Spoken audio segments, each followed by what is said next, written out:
Today in 1 John chapter 2, I want to draw your attention to verses 3 through 6, where John talks about the relationship between knowing the Lord and obeying his commandments.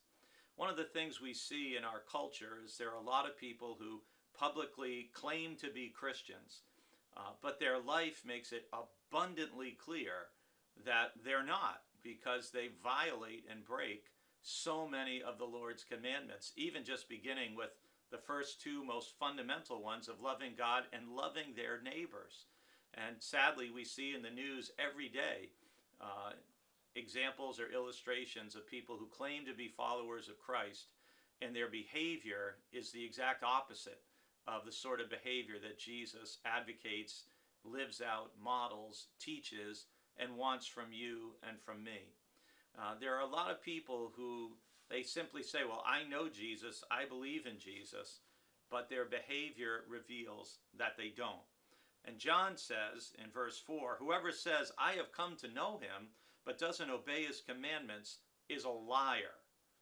And in such a person, the truth does not exist.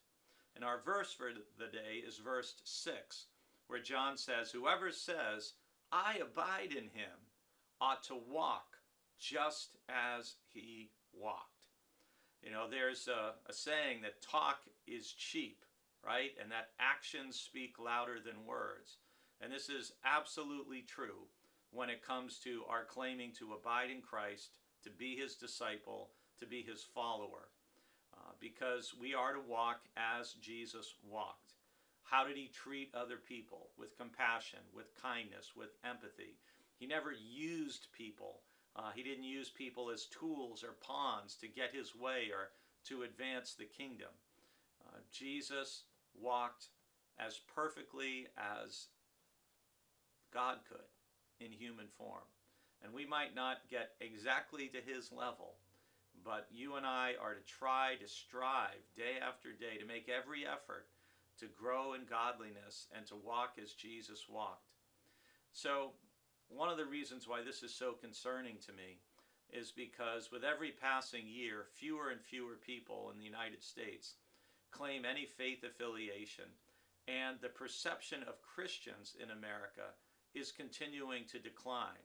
And while some believers lament how terrible this is, and it's certainly not a good sign, I wonder how often we reflect on the fact that how so many people who make it very clear publicly that they're supposedly Christian are walking in a way that is so un-Christ-like, so unappealing, so uninspiring, so lacking in integrity that it is turning off countless numbers of people from considering the claims and the teaching of Christ.